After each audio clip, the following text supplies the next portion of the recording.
देखिए, जैसे आपको पता है कि महाशाकंभरी वाले स्टूडेंट की तो इसी महीने एग्जाम स्टार्ट है, जो महाशाकंभरी यूनिवर्सिटी के स्टूडेंट हैं, और जो सीसीएस के यूनिवर्सिटी के स्टूडेंट हैं उनकी भी डेट शीट आ चुकी है। तो लगभग आप दोनों यूनिवर्सिटी के जो एग्जाम है वो जल्दी शुरू हो रहे हैं। तो इसलिए आज हमने रिवीजन क्लास रखी है भारतीय न्याय संहिता की। जैसे आपको पता है कि पहले आईपीसी था, अब आईपीसी को कैंसिल होकर उसको हटाकर उसकी जगह रिप्लेस हो गया है भारतीय न्याय संहिता से। तो भारतीय न्याय संहिता पहली बार लास्ट ईयर आया था, और सेकंड पेपर अब आएगा आपको। तो इसके कोई ज़्यादा बैक के पेपर है नहीं, तो इसलिए बहुत सारे बच्चों के मन में डाउट है कि भाई किस तरह का पेपर इसका पूछा जाएगा, इसका एक क्या आइडिया हो सकता है, या कौन से ऐसे क्वेश्चन है जो हमको तैयार करने चाहिए भारतीय न्याय संहिता के लिए। तो भारतीय न्याय संहिता के लिए ही आज हम जो है इस क्लास को ऑर्गेनाइज कर रहे हैं। इस क्लास के अंदर हम जो कोशिश करेंगे कि 1 घंटे का जो सेशन है उसके अंदर लगभग सारे क्वेश्चन जो भारतीय न्याय संहिता के उसको डिस्कस कर लें, जो एग्जाम के पॉइंट ऑफ व्यू से इम्पोर्टेंट है। जैसे आपको एग्जाम का पैटर्न पता है कि टोटल 13 क्वेश्चन आते हैं एग्जाम में। 5 क्वेश्चन सेक्शन सी के अंदर, 3 क्वेश्चन सेक्शन बी के अंदर, और 5 क्वेश्चन सेक्शन ए के अंदर। टोटल ये 13 क्वेश्चन बनते हैं। इसमें से आपको अटेम्प्ट करने होते हैं सेक्शन सी के अंदर 3 क्वेश्चन, सेक्शन बी के अंदर 2 क्वेश्चन, और सारे क्वेश्चन जो 5 होते हैं कंपलसरी सेक्शन ए के, वो सारे अटेम्प्ट करने। तो हम कोशिश ये करेंगे कि आज की क्लास में जो हम क्वेश्चन डिस्कस करेंगे उसमें से लगभग आपका 60-70% जो पेपर आ जाए। हम वही इंपॉर्टेंट क्वेश्चन डिस्कस करेंगे जो पेपर में जनरली पूछे जाते हैं। सबसे ज़्यादा एक क्वेश्चन पूछा जाता है कि व्हाट इज क्राइम। क्राइम होता क्या है, क्राइम की डेफिनेशन क्या है, और stages of the crime, crime के कौन से स्टेजेस हैं।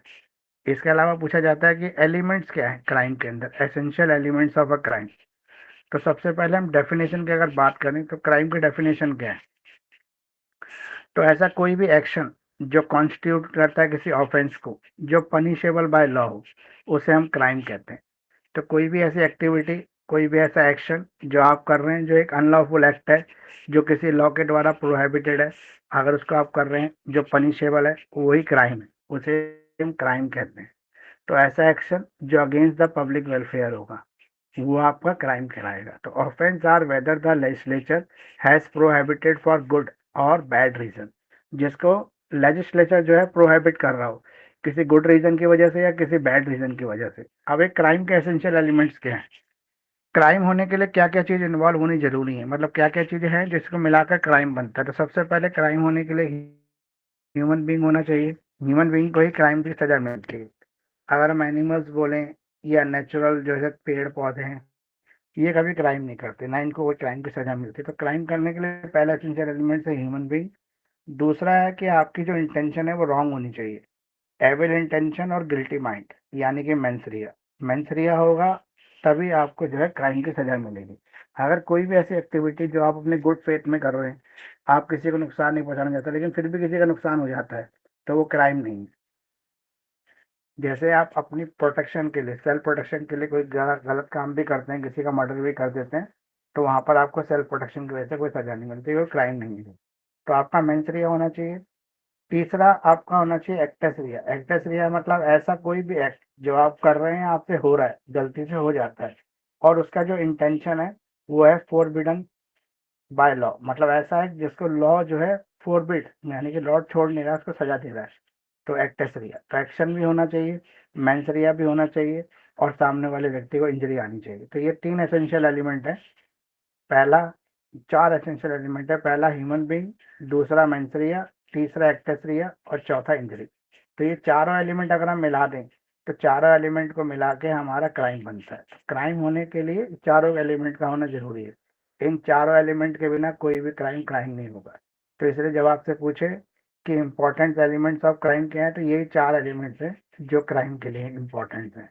अब स्टेजेस ऑफ क्राइम, एक क्राइम को परफॉर्म करने के लिए उसके कुछ डिफरेंट स्टेजेस होते हैं, जिसको क्रॉस करने के बाद क्राइम परफॉर्म होता है। तो क्राइम करने के लिए इन सभी स्टेजेस को अटेंड करना कंपलसरी होता है, जरूरी होता है। सबसे पहली स्टेज जो क्राइम के अंदर आती है वो है इंटेंशन। आपका एक इंटेंशन होना चाहिए क्राइम को करने का, और वो बैड इंटेंशन होना चाहिए। अगर किसी अच्छे काम को करने का इंटेंशन है तो वो क्राइम नहीं है। लेकिन अगर आप कहीं पर भी मेंटली अपने आप को तैयार कर रहे हैं किसी क्राइम को करने के लिए, किसी मर्डर को, चोरी को, डकैती को, ऐसा कोई भी चीज आप कर रहे हैं, कोई भी एक्टिविटी कर रहे हैं जो अगेंस्ट द पब्लिक लॉ, तो उस एक्टिविटी को क्राइम कहेंगे। वो इंटेंशन है आपकी। जब आपकी इंटेंशन गिल्टी हो जाती है तो यानी कि आपका मेंटली आ जाता है, गिल्टी माइंड आ जाता है, तो फिर आप उसकी प्रिपरेशन करना शुरू करते हैं। फॉर एग्जाम्पल, जैसे अभी लाल किले पे बम ब्लास्ट हुआ, तो ये डॉक्टर उमर उमर जो था, ये बहुत टाइम से प्लानिंग कर रहा था बम ब्लास्ट करने की। तो वो आप प्रिपरेशन करते हैं, जैसे जितने भी एलिमेंट, जैसे उसको क्या चाहिए था, ब्लास्ट के लिए अमोनियम नाइट्रेट चाहिए था, ठीक है, एक फ्यूल चाहिए था, एक टिगर चाहिए था, वो सारी चीजें उसने अपने आप को अरेंज कर रखी थी। तो आप भी जब भी किसी क्राइम को परफॉर्म करोगे, तो आप उसके डिफरेंट एलिमेंट जो है क्राइम के, डिफरेंट स्टेजेस को क्रॉस करके फिर क्राइम को परफॉर्म करोगे। तो दूसरी स्टेज क्या है आपका, प्रिपरेशन। तो पहली स्टेज हो गई आपकी इंटेंशन, दूसरी स्टेज हो गई आपकी प्रिपरेशन, तीसरी स्टेज हो गई आपकी अटेम्प्ट। जब आपने पूरी तैयारी कर ली, तब आप क्राइम को अटेम्प्ट करने जाओगे। अटेम्प्ट का मतलब क्या है, जब आपके फर्स्ट टू स्टेज कंप्लीटेड है, जैसे इंटेंशन आपकी पक्की हो गई कि आपको क्राइम करना ही करना है, तो आप दूसरे स्टेज पे पहुंच गए, आपने प्रिपरेशन भी कर ली, सारी चीज़ों का अरेंजमेंट कर लिया। जैसे मर्डर करना है, तो आपने मर्डर वेपन तलाश लिया, चाकू से मर्डर करेंगे, गोली मार के मर्डर करेंगे, कैसे मर्डर करेंगे, वो आपने वेपन तैयार कर लिया। गन वगैरह आपने इलीगली खरीद के अपने पास रख ली। तो ये आपका प्रिपरेशन कंप्लीट हो गया। फिर आपने अटेम्प्ट किया। जब आप अटेम्प्ट नहीं करते, तो वो पूरा क्राइम नहीं हो पाता है, तो आपको अटेम्प्ट करने पर ही सजा मिलती है। ठीक है, तो जब आपने अटेम्प्ट किया, कमिट किया क्राइम को, क्राइम हुआ कि नहीं हुआ, हुआ तो अलग है, लेकिन आपने अटेम्प्ट कर लिया, तो आपने एक स्टेज और क्रॉस कर ली, अटेम्प्ट टू मर्डर जैसे कहते हैं ना वो। फिर अगला, उसके बाद कौन सी स्टेज आती है, फिर कमीशन। जब आपने गोली मारी और गोली अगर उस व्यक्ति को लग गई जिसको आप मारना चाह रहे थे, तो आपका कमीशन ऑफ क्राइम हो गया। तो क्राइम की जो स्टेजेस हैं वो चार हो गई। पहला इंटेंशन, दूसरा प्रिपरेशन, तीसरा आपका क्या हो गया, आपका तीसरा है, बताइए अगर याद है तो किसी को, अटेम्प्ट। तीसरा है अटेम्प्ट और चौथा है कमीशन। तो ये चार स्टेजेस हो गए क्राइम के। तो क्राइम पे क्वेश्चन आता जरूर है इस तरह का कि व्हाट इज क्राइम, क्राइम क्या है, एसेंशियल एलिमेंट्स क्या है क्राइम के, डिफरेंट स्टेजेस क्या है क्राइम की। तो आप ये सब लिख देना, तो आंसर आपका कंप्लीट हो जाएगा। ठीक है, क्राइम का ये क्वेश्चन काफी इंपॉर्टेंट है। अब एक आता है आपका strict liability. What is the strict liability, अगर किसी को पता है तो एक बार फटाफट से बता दीजिए क्या होता है स्ट्रिक्ट लाइबिलिटी।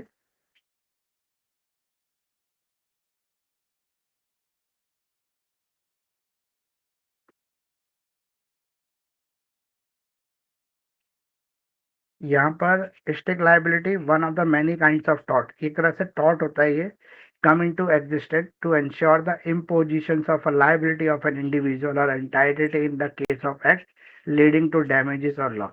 अगर आप कोई भी ऐसी एक्टिविटी परफॉर्म कर रहे हो जैसे दूसरे व्यक्ति का कोई नुकसान हो रहा है, कोई डैमेजेस हो रही है, if this act are unintentional consequences, अगर ये इंटेंशनल अनइंटेंशनल है तो कोई बात नहीं, लेकिन अगर ये इंटेंशनल एक्टिविटी है, आप जानबूझ के किसी का नुकसान पहुंचा रहे हो, तो आपके नुकसान की वजह से दूसरे व्यक्ति को जो भरपाई होती है, आप आपके करने से दूसरे व्यक्ति का जो नुकसान होता है, उसकी भरपाई करने को स्ट्रिक्ट लायबिलिटी कहते हैं।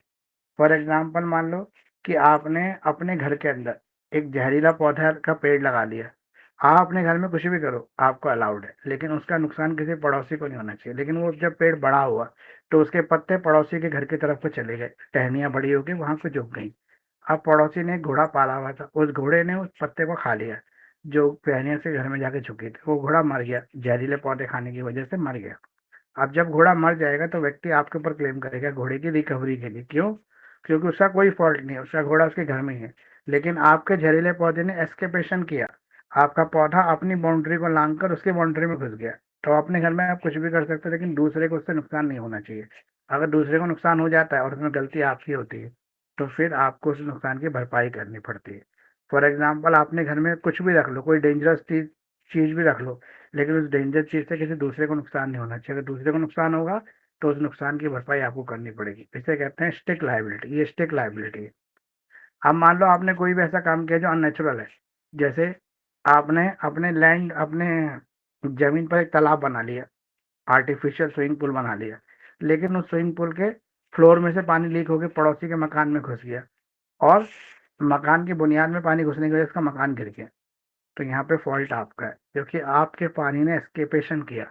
एस्केपेशन मतलब आपकी बाउंड्री को लांग के उसके घर में घुस गए और उसको नुकसान पहुंचा दिया, तो वहां पे भरपाई आपको करनी पड़ेगी। तो इसको कहते हैं स्टेक लायबिलिटी, जहाँ पे हमारी वजह से किसी दूसरे व्यक्ति को नुकसान हो जाए। तो इसमें आपको ये ध्यान रखना पड़ेगा कि स्टेक लायबिलिटी का कॉन्सेप्ट क्या होता है, और एग्जाम में ये पूछा जाता है स्टेक लायबिलिटी इसलिए। अब एक बड़ा ही फेमस क्वेश्चन है जो एग्जाम में जनरली बड़ा बार बार पूछा जाता है, वो है culpable homicide amounting to murder. तो ये जो वर्ड है कल्पेबल होमिसाइड, पहले हमें इसका मीनिंग पता होना चाहिए। तो सेक्शन 100 जो हमारा बीएनएस का, उसमें होमिसाइड को बता रखा है। होमिसाइड एक टर्म है जो ओरिजिनेट करती है आपके लैटिन टर्म से। ये एक लैटिन शब्द से इसका जन्म हुआ है, जिसका मतलब होता है होमो। होमो मीन्स ह्यूमन और कैडर मीन्स किलिंग। तो होमो मीन्स ह्यूमन और कैडर मीन्स उसके किलिंग। तो होमोसाइड का मतलब है ऐसा व्यक्ति जो ह्यूमन की किलिंग करना चाहता है, जो ह्यूमन को मारना चाहता है, जिसके इंटेंशन क्या है, किसी ह्यूमन बॉडी को इंजरी पहुंचाना। तो इसलिए इसको होमोसाइड बोल दिया है। तो होमोसाइड का मतलब है डेंजरिंग द ह्यूमन बॉडी, किसी ह्यूमन बॉडी को नुकसान पहुंचा रहा है। तो कल्पेबल होमिसाइड में आपका क्या होता है, आपका आता है पहला इंटेंशन ऑफ कॉजिंग डेथ। आप किसी की मौत का कारण बनने की कोशिश कर रहे हो, मतलब उसको मारने के कारण बनने की कोशिश कर रहे हो। आपका इंटेंशन उसको इंजरी पहुंचाना है, इतनी इंजरी पहुंचाना है कि वो मर जाए। आपकी जो नॉलेज में था कि अगर उसको इतनी चोट लगेगी तो वो मर सकता है, और आपने उतनी ही चोट उसको लगाई। तो यहाँ पर आपका इंटेंशन रॉन्ग था। जब आपका इंटेंशन रॉन्ग होता है तो आपको उसके लिए सजा मिलती है। सेक्शन 101 जो है बीएनएस का, भारतीय न्याय संहिता, वो मर्डर को डिफाइन करता है कि कल्पेबल होमिसाइड कब मर्डर में चेंज हो जाता है। तो जब उस व्यक्ति की मौत उस इंजरी की वजह से हो जाए जो इंजरी आपकी वजह से लगी थी। मतलब आपने उसको इतना टॉर्चर किया या इतनी मार पिटाई की थी, डंडे मारे, कि वो मौत के करीब पहुंच गया, तो आपको मौत का केस चलेगा, आपके ऊपर मर्डर का केस चलेगा। तो यहाँ पर आपने अगर इंटेंशनली ऐसा काम किया है, जानबूझ के आपने किसी की बॉडी को इंजरी दी है, और इंजरी इतनी ज्यादा इंजरी है कि उसकी इंजरी की वजह से उसकी मौत हो जाती है, तो आपको मर्डर के केस में फंसाया जा सकता है या आपके ऊपर मर्डर का केस चलाया जा सकता है। तो एक व्यक्ति का कोई भी ऐसा एक्ट जिससे किसी दूसरे व्यक्ति की मौत का रीजन बन जाए, तो उस व्यक्ति को मौत के लिए यानी कि मर्डर के लिए माना जाता है। अब एक और है कल्पेबल होमिसाइड, ये तो मर्डर था। Culpable homicide amounting to murder एक और है, culpable homicide not amounting to murder. ये सेक्शन 105 बीएनएस में कवर है। ये कहता है कि अगर कल्पेबल होमिसाइड तो है, लेकिन ये अमाउंटिंग टू मर्डर नहीं है। क्यों नहीं है? क्योंकि यहाँ पे जो ऑफेंस किया गया उसका इरादा ये नहीं था कि वो व्यक्ति मर जाए, वो केवल उसको इंजरी पहुंचाना चाहता था। तो यहाँ पे इंटेंशन का फर्क है। यहाँ पे एक व्यक्ति दूसरे व्यक्ति को मार रहा था, लेकिन उसको ये पता था कि वो इतना मारेगा तो ये मरेगा नहीं, और वो उतने मारा, लेकिन किसी वजह से वो हो गया। जैसे एक व्यक्ति ने एक दूसरे व्यक्ति के सर में जो है बैट मारा, उसको पता था कि अगर बैट का प्रेशर ज्यादा नहीं होगा तो व्यक्ति को चोट लगेगी, मरेगा नहीं, लेकिन उसके ब्रेन में ट्यूमर था जो उसको पता नहीं था, और जब उसने बैट मारा तो ट्यूमर फट गया। ट्यूमर फटने की वजह से वो व्यक्ति मर गया। तो इस कंडीशन में नॉट अमाउंटिंग टू मर्डर लगेगा। क्यों? क्योंकि उसका इंटेंशन उसको मारना नहीं था, केवल इंजरी पहुंचाने की। तो इसलिए culpable homicide not amounting to murder लगेगा। इस समय मौत की सजा होगी, सॉरी इसमें मौत की सजा नहीं होगी नॉट अमाउंटिंग टू मर्डर में। इसमें केवल लाइफ इम्प्रिजमेंट हो सकती है, मतलब मैक्सिमम सजा 14 साल की जो जेल होती है वो हो सकती है। 10 साल से कम ज्यादा सजा हो, कम से कम 10 साल की सजा होगी नॉट अमाउंटिंग टू मर्डर में। तो ये जो एक्ट होता है ये सडन प्रोवोकेशन होता है। हमारा दो व्यक्तियों में अचानक से झगड़ा हो गया, और झगड़ा होने की वजह से एक व्यक्ति ने दूसरे व्यक्ति को हमला कर दिया, तो ये culpable homicide not amounting to murder है। या फिर उसने अपने को बचाने के लिए हमला कर दिया और सामने वाला व्यक्ति मर गया, वो उसके ऊपर मारने आ रहा था, उसने अपने को बचाने के चक्कर में उसको मार दिया, तो भी ये culpable homicide not amounting to murder है। इसमें कोई सजा नहीं होती, क्योंकि सेल्फ डिफेंस जो है परमिटेड है कानून के अंदर, उसमें दे रखा है कि भाई अगर आप अपने को बचाने के लिए अपनी प्रॉपर्टी को, बॉडी को, या किसी दूसरे की प्रॉपर्टी बॉडी को बचाने के लिए मर्डर भी कर दोगे तो आपको सजा नहीं होगी। इसके अलावा अगर आपने उसको इस इंटेंशन से नहीं पिटाई की या नहीं मारा कि वो मर जाए, लेकिन वो व्यक्ति फिर भी मर गया, उस मरने के पीछे आपका कोई रीजन नहीं था, आपका कोई इंटेंशन नहीं था, तो उस आपके खिलाफ मर्डर का केस नहीं चलेगा। अब मुझे दो चीजों में फटाफट से फर्क बता दो, एक culpable homicide amount to murder और एक culpable homicide not amounting to murder. इन दोनों में बेसिकली फर्क क्या है, बताइए फटाफट, किसको भी पता है तो। So due to death, death हो जाती है तो मर्डर में कन्वर्ट हो जाता है, अदरवाइज नहीं। नहीं, डेथ तो दोनों केसेस में हो रही है ना। Intention sir, intention. हाँ, अगर वो इंटेंशनली मार रहा है उसको मारने के इरादे से, तब तो वो अमाउंटिंग टू मर्डर में आएगा, और सजा होगी मौत की, फांसी पे चढ़ा दिया जाएगा। अगर वो इंटेंशनली नहीं मार रहा, लेकिन उसके मारने के रीजन की वजह से वो मर जा रहा है, वो मारने नहीं गया था लेकिन वो इतना मारना चाहता था कि वो घायल हो जाए, लेकिन घायल होने की वजह से वो मर गया, तो नॉट अमाउंटिंग टू मर्डर, सजा 10 साल से ज्यादा होगी, लेकिन फांसी की सजा नहीं होगी। अब यहाँ पर भी एक और है, अगर उसको ये पता था कि वो इतना पीटेगा उसको कि पीटने से उसकी मौत भी हो सकती है, तब उसके ऊपर अमाउंटिंग टू मर्डर लगेगा। ठीक है, यहाँ पे इंटेंशन का ही सारा खेल है बेसिकली। अगर मैं आपको कहूँ कि दो एक्ट होते हैं, एक सिंपल हर्ट और एक ग्रेवियस हर्ट, तो इन दोनों में क्या फर्क है? बताइए, सिंपल हर्ट और ग्रेवियस हर्ट में क्या फर्क है?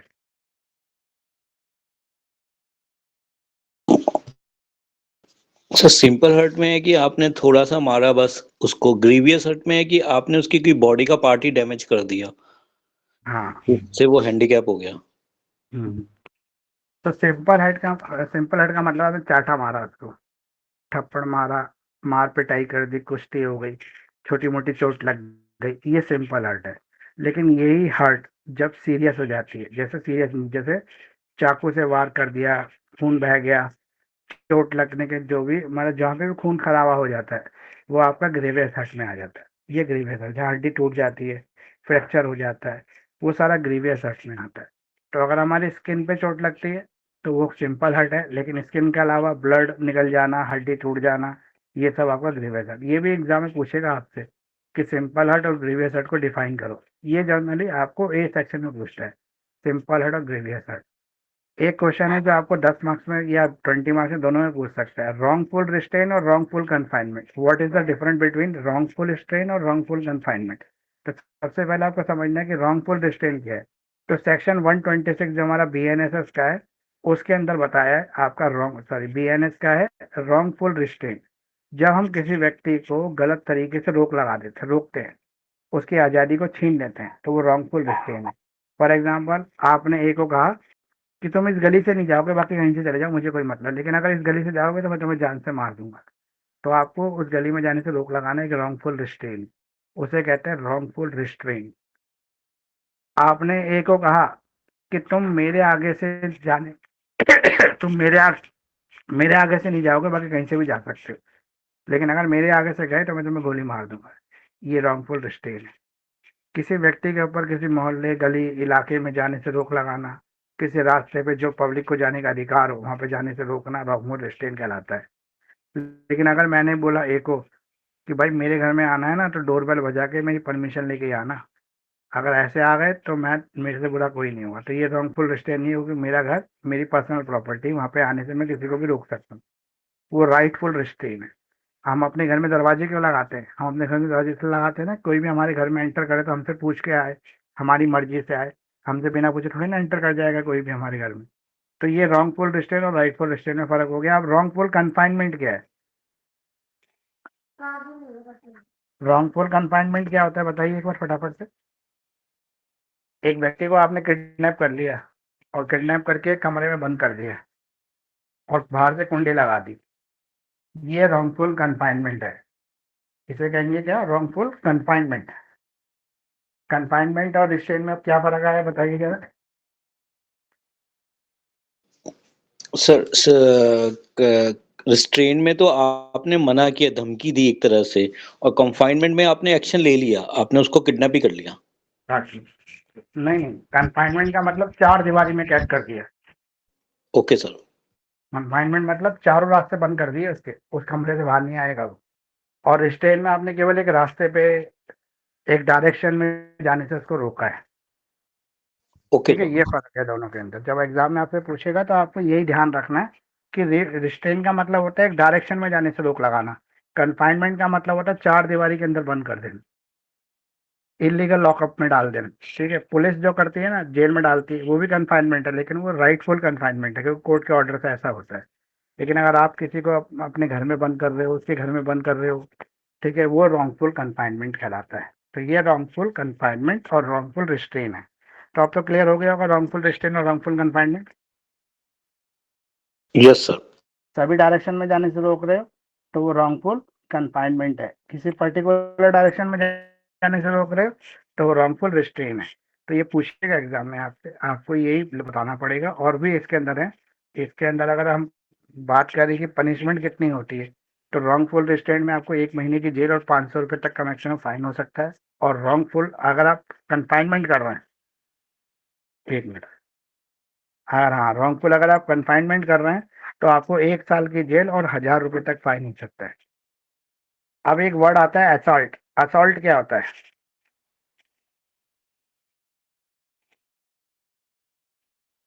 What is assault?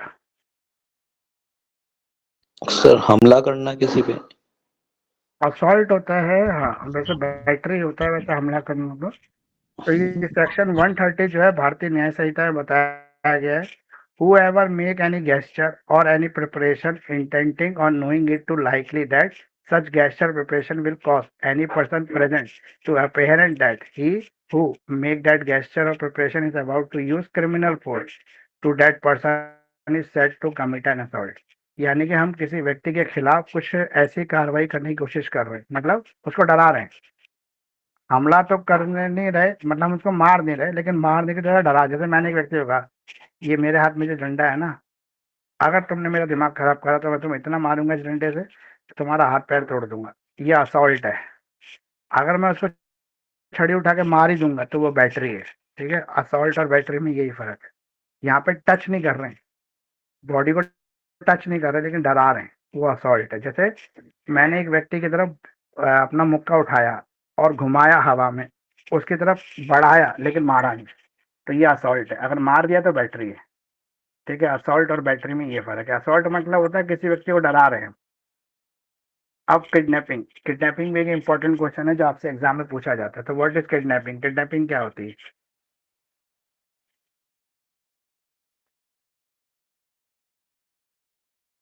Wrongful confinement. Wrongful confinement तो किडनैपिंग का एक पार्ट है ना, बट किडनैपिंग है क्या? किडनैपिंग का मतलब होता है जब आप किसी पर्सन को उसके लीगल गार्जियन की मर्जी के बिना उसकी कस्टडी से उसको ले जाते हो अपने साथ, और उस व्यक्ति की भी मर्जी नहीं उसको ले जा रहे हो, तो इसे कहेंगे हम kidnapping. Kidnapping means taking away a person against his और विल बाय फोर्स, थ्रेट और डिसीट। एक व्यक्ति को आप उसकी मर्जी के बिना अपने साथ ले जा रहे हो बाय फोर्स, फोर्स के थ्रू, जबरदस्ती उठा के ले जाना, थ्रेट धमकी दे के ले जाना, डिसीट धोखा धोखेबाजी से ले जाना। जब आप किसी व्यक्ति को भी आप उसकी मर्जी के बिना या उसके लीगल गार्जियन की मर्जी के बिना ले जा रहे हो, अपने साथ ले जा रहे हो, तो उसे किडनैपिंग कहते हैं। ये किडनैपिंग किसी रैंसम के लिए हो सकती है, किसी और तरह की अनलॉफुल विशेष के लिए हो सकती है। ठीक है, अब ये सेक्शन नंबर 137 जो है भारतीय न्याय संहिता का, उसमें कवर की गई है किडनैपिंग को। किडनैपिंग में दो तरह की बताई गई है, एक किडनैपिंग फ्रॉम इंडिया, एक किडनैपिंग फ्रॉम लॉफुल गार्जियनशिप। दोनों में क्या फर्क है? किडनैपिंग फ्रॉम इंडिया, जब किसी व्यक्ति को इंडिया से किडनैप करके इंडिया से बाहर ले जाया जाए, मतलब beyond the circumstances of India या लिमिट ऑफ इंडिया, इंडिया से बाहर ले जाया जा रहा है उस व्यक्ति को किडनैप करके, तो इसे किडनैपिंग फ्रॉम इंडिया कहते हैं, जो सेक्शन 137 और बीएनएस में कवर है। फॉर एग्जाम्पल, बी ने ए को किडनैप किया, बी ने ए को किडनैप किया और किडनैप करके उसको बांग्लादेश ले गया विदाउट हिज कंसेंट, उसकी मर्जी के बिना, तो इसे कहते हैं किडनैपिंग फ्रॉम इंडिया। और किडनैपिंग फ्रॉम लॉफुल गार्जियनशिप, ये जनरली 16 साल से कम बच्चों की होती है।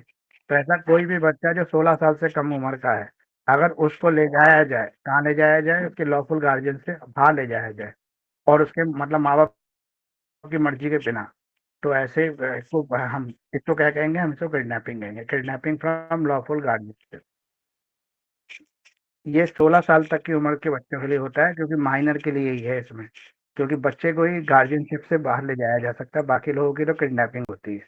किडनैपिंग के लिए पनिशमेंट कितनी है? पनिशमेंट बताया गया है 7 ईयर, 7 साल तक की सजा हो सकती है, और फाइन भी होगा, जो भी कोर्ट डिसाइड करेगी उतना। अब किडनैपिंग और एक वर्ड होता है अबडक्शन। अबडक्शन क्या है? अबडक्शन भी किडनैपिंग जैसा मिलता जुलता ही वर्ड है, लेकिन इसे अपहरण कहते हैं हिंदी में। अबडक्शन को कहते हैं अपहरण। तो अपहरण क्या होता है?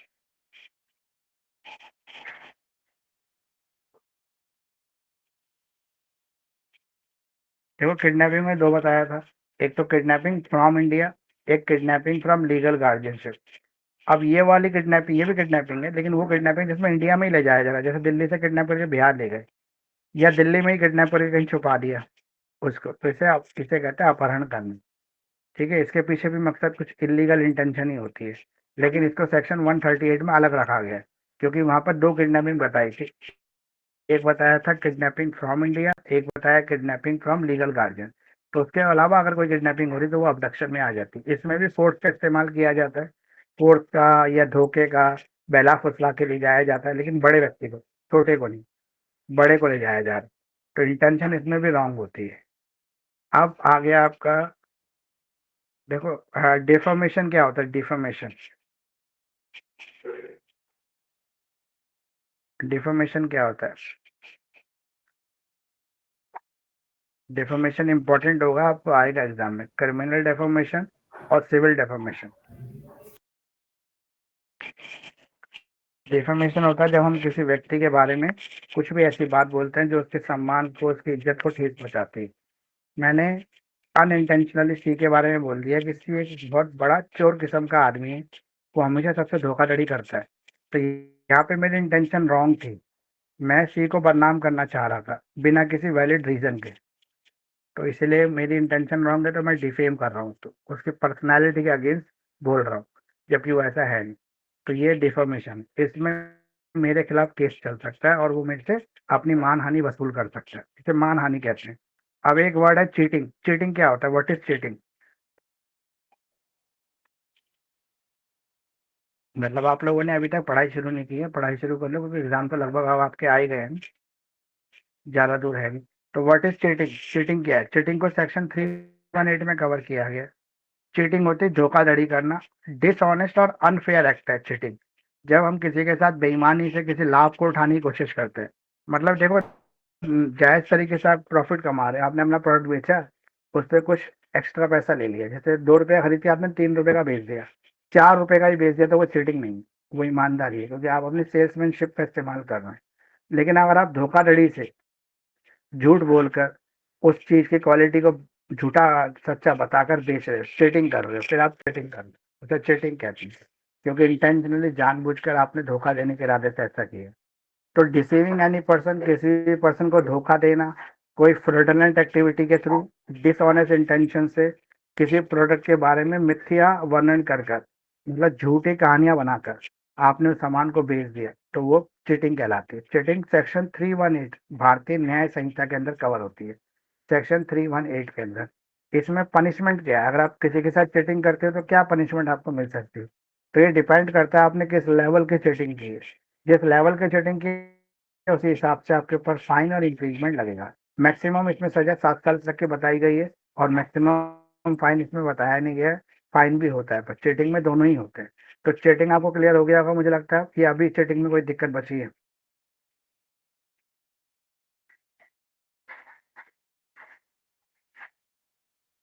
बताइए, चीटिंग में कोई दिक्कत तो नहीं बची?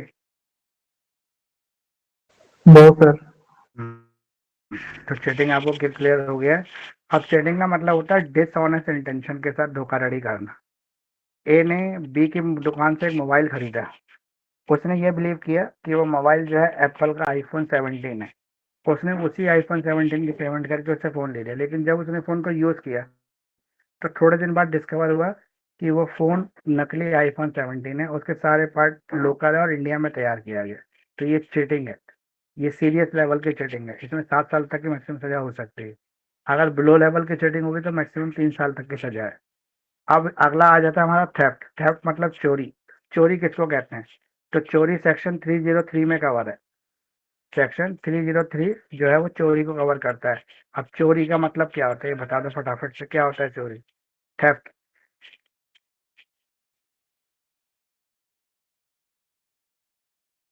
चोरी किसे कहते हैं? थोड़ा थोड़ा बताइए ना, तभी सर आपको भी समझ। सर बिना किसी की परमिशन से उसकी चीज ले लेना।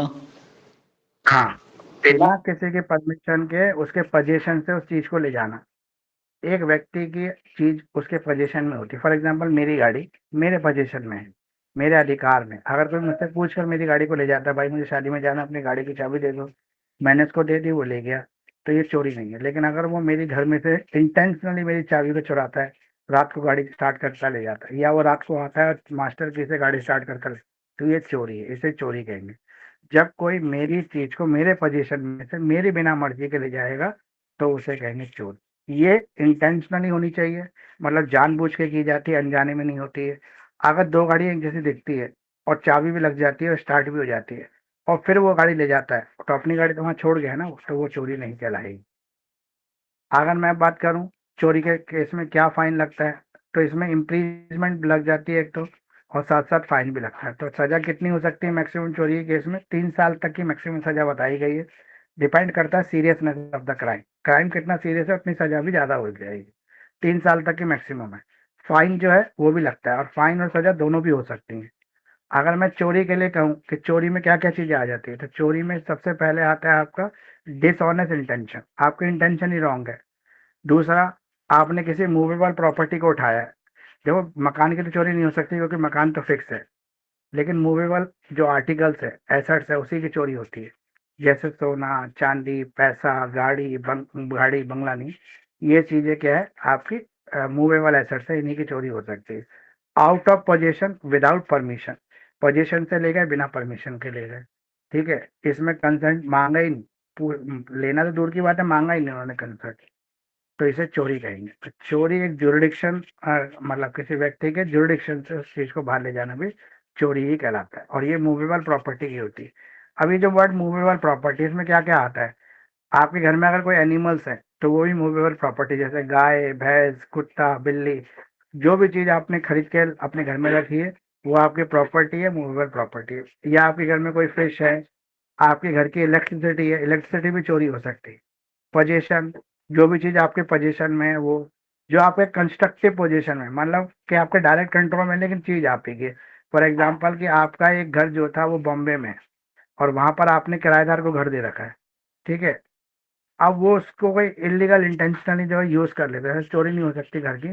एग्जाम्पल दूसरा देना पड़ेगा। फॉर एग्जाम्पल आपकी गाड़ी है, दिल्ली का रजिस्ट्रेशन लेकिन बॉम्बे में खड़ी हुई है, और वहां से कोई इसको चुरा ले जाता है, तो वो भी आपकी इसी में आएगी। फिर फिर चोरी के बाद अगला एक्ट आता है रॉबरी। रॉबरी 309 में है, बीएनएस के सेक्शन 309 में कवर है रॉबरी। तो रॉबरी का मतलब क्या होता है, रॉबरी और चोरी में क्या फर्क है ये भी आपको समझना पड़ेगा। रॉबरी क्या होता है, लूट, ठीक है। रॉबरी क्या कहते हैं, लूट कहते हैं। ये एग्रीवेटेड फॉर्म ऑफ थेफ्ट है, चोरी का एग्रेसिव रूप है। यहाँ पर एग्रेशन के साथ चोरी क्या होती है, चोरी छुपे की जाती है, लेकिन रॉबरी सामने से की जाती है। सामने से लोग आएंगे, आपके सर पे बंदूक रहेंगे, अपनी गाड़ी की चाबी दें और ले जाएंगे, तो इसे रॉबरी कहते हैं। एक बंदा सामने से आया, आप गाड़ी के पास ही खड़े थे, उसने आपके सर पे रिवॉल्वर रखे, बोला चाबी दो, आपने चाबी दी, उसने गाड़ी स्टार्ट की, चला गया, ये रॉबरी है। आप गए मॉल के अंदर शॉपिंग करने, पीछे से आपकी गाड़ी की चोरी हो गई, वो चोरी है, वो थेफ्ट है। थेफ्ट और रॉबरी में यही फर्क है, ये सामने से की जाती है, एक्सटॉर्शन के थ्रू की जाती है, धमका कर की जाती है, बिना पूछे ले जाता है। डकैती क्या होती है, अब रॉबरी और डकैती में क्या फर्क है, डकैती होती है लूट, 5-6 लोग आए गैंग बना के, चलते गाड़ी के आगे घड़ी लगा दी, गाड़ी से उतरो, आपको बोला, आपने उतर गए, आप उनने गाड़ी ली आपकी और चले गए, कुछ नहीं बोला, ये डकैती है। इसे भी लूट कहते हैं, लेकिन ये 4-5 लोग मिलकर करते हैं। ये एग्रीगेटिव फॉर्म ऑफ रॉबरी है, रॉबरी का आक्रामक रूप है ये। चोरी का आक्रामक रूप क्या है, रॉबरी। रॉबरी का आक्रामक रूप क्या है, डकैती। तो डकैती एक बंदा नहीं करता, डकैती में 4-5 लोग मिलकर करते हैं। तो 5 लोग से ज्यादा लोग अगर काम कर रहे हैं तो वो डकैती है। 5 लोग से ज्यादा लोग मिलकर, 5 लोग या 5 से ज्यादा लोग मिलकर रॉबरी करेंगे तो वो डकैती कहलाएगी। एक आदमी करेगा तो वो डकैती है, और चोरी छुपे करेगा तो वो क्या है, वो एक्सटॉर्शन है, तो सॉरी थेफ्ट है। अब एक और वर्ड है, एक्सटॉर्शन। एक्सटॉर्शन क्या होता है, एक्सटॉर्शन, एक गुंडा आया दुकान पे, बोला कि भाई मुझे हफ्ता चाहिए, वरना तुम्हारा जिंदा रहना मुश्किल है, तो उसे एक्सटॉर्शन कहते हैं। एक्सटॉर्शन होता है लूट, ठीक है। ये देखो अलग अलग चीजें, सबका हिंदी हिंदी में लगभग सेम ही आएगा, लेकिन इंग्लिश सबका अलग अलग है। एक्सटॉर्शन का मतलब होता है जब कोई सामने से, जैसे एक ने फोन किया, भाई मैं ये भाई बोल रहा हूँ, और अगर तुमने मुझे 5 फोके नहीं भिजवाए तो समझ लो कि तुम्हारा बिजनेस और तुम्हारा घर दोनों बर्बाद हो जाएंगे, तुम्हारी बेटी को मार दूंगा, तुम्हारी बीवी को मार दूंगा, ये एक्सटॉर्शन है। इसे एक्सटॉर्शन कहते हैं।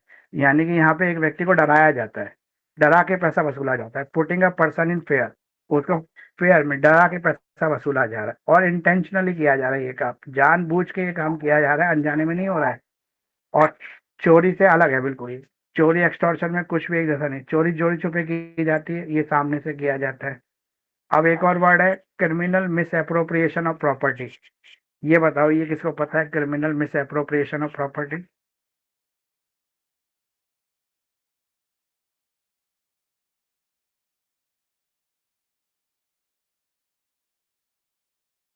क्रिमिनल मिस एप्रोप्रिएशन प्रॉपर्टी, जब आप किसी को धोखा देने के इरादे से दूसरे की चीज को अपनी बता रहे हो, अपनी बता के उसको पेश कर रहे हो, तो इसे कहते हैं criminal miss appropriation of property.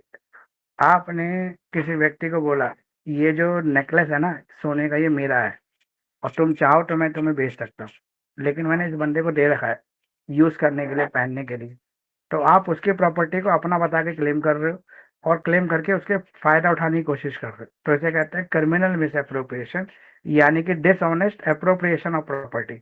इसे बेईमानी के साथ किसी की प्रॉपर्टी को अपना बताते हुए फायदा उठाने की कोशिश करना। तो सेक्शन 314 भारतीय न्याय संहिता के अंदर ये कवर होता है। इसमें इंटेंशनली ऐसा किया जाता है, जानबूझ के। डिसऑनेस्ट मिसप्रिपरेशन मतलब दूसरे की प्रॉपर्टी को जानबूझ के अपना बताना ताकि आप अपना फायदा बना सको। फॉर एग्जाम्पल, आप घर जा रहे थे, रास्ते में आपको एक पर्स मिला, उस पर्स के अंदर आपको एक गोल्ड कॉइन मिला और 500 रुपए का एक नोट था और उस व्यक्ति का कार्ड था जिसका वो पर्स था। आपने सोचा कि कोई तो देख नहीं रहा मुझे आसपास, आपने उसका कार्ड तो फेंक दिया, पर्स भी फेंक दिया, लेकिन गोल्ड कॉइन और 500 का सिक्का आपने जेब में रख लिया। ये क्या ये क्रिमिनल मिस अप्रोप्रिएशन है? बताइए, नो सर। है ये?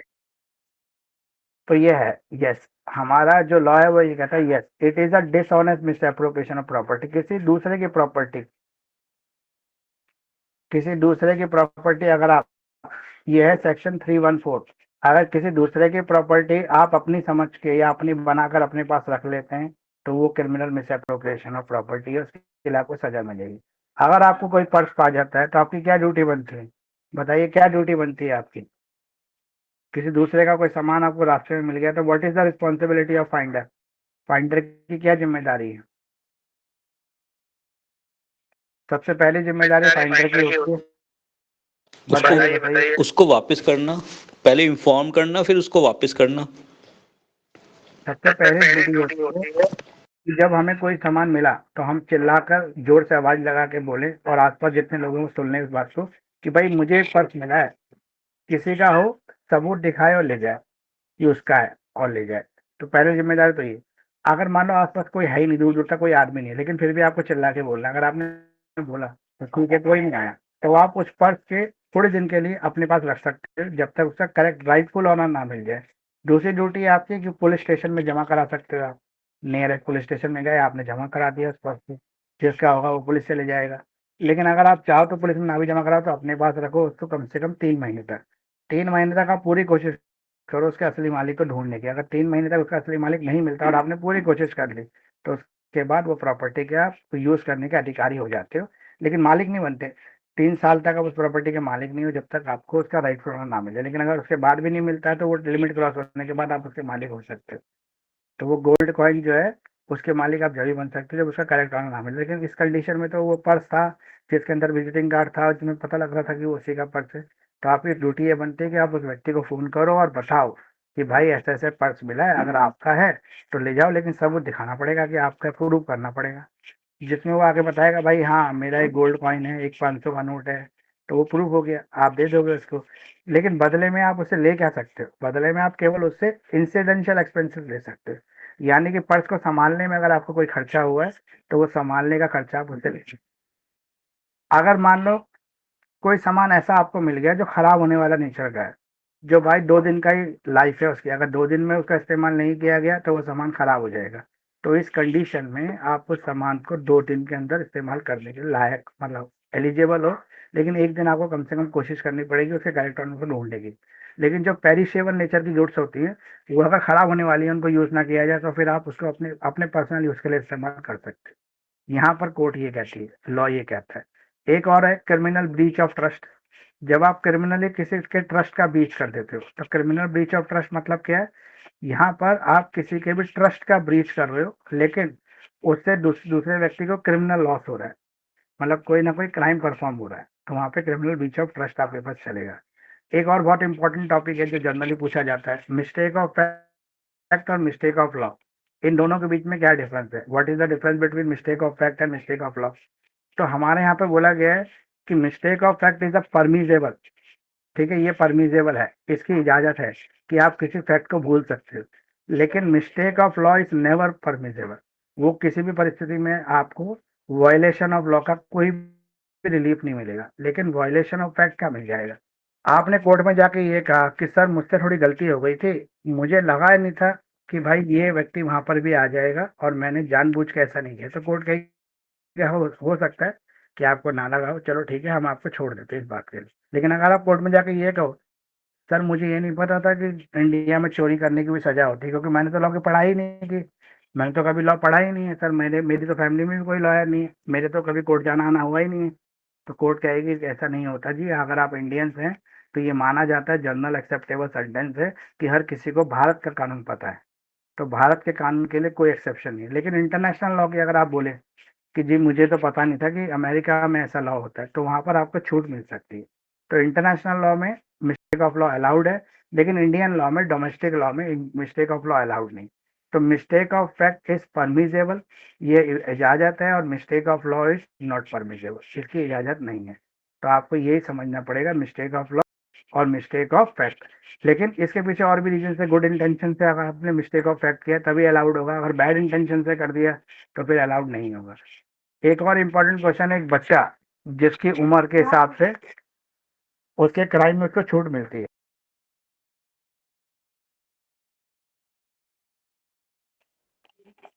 तो बताइए अगर बच्चा सात 12 साल 7 साल से कम या 12 साल कुछ ऐसा। एक बच्चा जो 7 साल से छोटा है हाँ जी। वो कोई भी क्राइम करेगा तो उसको सजा मिलेगी? No sir. नहीं मिलेगी, क्योंकि हमारे यहाँ पे बोला गया है कि 7 साल से छोटा कोई भी बच्चा है तो ये कोर्ट मान लेती है कि बस उसको इतना ज्ञान नहीं है, क्योंकि वो, देखो 3 एलिमेंट होना जरूरी होता है क्राइम के लिए, मेंसरिया, एक्टस रिया। ठीक है, अगर वो उस बच्चे का मेंसरिया तो होगा ही नहीं ना, गिल्ट इंटेंशन हो ही नहीं सकता क्योंकि बच्चा है तो इतना सोच ही नहीं सकता। दूसरा एक्टस रिया, वो षड्यंत्र नहीं बना सकता, प्रिपरेशन नहीं कर सकता क्राइम करने के लिए, इसलिए उसको सजा नहीं मिलता, क्योंकि एब्सेंस ऑफ 3 एलिमेंट, अगर ये तीनों इंटेंशन है, मेंसरिया है, एक्सेसरिया है, ये सब नहीं होंगे तो क्राइम नहीं माना जाएगा और सजा नहीं मिलेगी। तो ये सब बच्चों में नहीं हो सकते, इसलिए जो 7 साल से छोटा बच्चा है उसको सजा नहीं मिलती।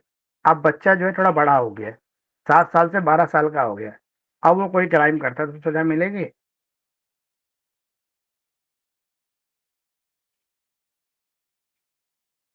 हाँ, मिलेगी। Yes sir. यहाँ पर भी थोड़ी सी छूट दे दी है उसको, डॉली इनकेपेबल बोल दिया उसको।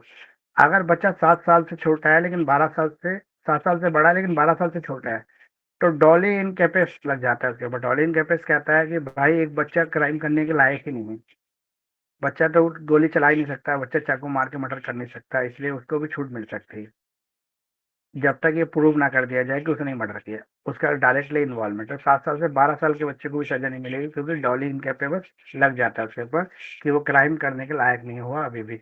अब 12 साल से बड़ा हुआ बच्चा 18 साल के बीच में आ गया, तो 12 से 18 साल में दो कैटेगरी बना दी, 12 से 16 और 16 से 18। यहाँ पर थोड़ा अलग रूल बना दिया है कि अगर 12 से 16 साल का बच्चा है और ये समझता है, मेच्योरिटी ऑफ अंडरस्टैंडिंग उसकी आ चुकी है, तो वो क्राइम में इन्वॉल्वमेंट हो सकती है, उसके लिए उसको सजा मिलेगी, लेकिन जुबिलियन एक्ट लगेगा उसके ऊपर। ठीक है, जुबिलियन जस्टिस एक्ट लगेगा, बच्चों का कानून लगेगा, उसको सुधार गृह में भेज दिया जाएगा। मैक्सिमम सजा 3 साल की, मैक्सिमम बहुत बड़ा क्राइम कर दिया तो 5 साल, उससे ज्यादा सजा ही नहीं है उसके अंदर। उसके बाद वो बाहर आ जाएगा, बाल सुधार गृह में इसको डाल देंगे। अब यही बच्चा 16 से 18 साल का है, तो निर्भया गैंग रेप हुआ था एक दिल्ली के अंदर, तो निर्भया गैंग रेप के बाद इस कानून में थोड़ा बदलाव कर दिया, और इस कानून में कुछ और चीजें ऐड कर दी गई। और ऐड क्या कर दिया गया इसके अंदर, ये कि अगर बच्चे की हड्डियों का विकास एक बड़े आदमी की तरह हो चुका है, उसका बॉडी स्ट्रक्चर इतना है कि वो बड़े आदमी की तरह काम कर सकता है, तो वो उसके ऊपर जुवेनिल एक्ट नहीं लगेगा, उसके ऊपर एडल्ट एक्ट यानी कि ये भारतीय न्याय संहिता लगेगा।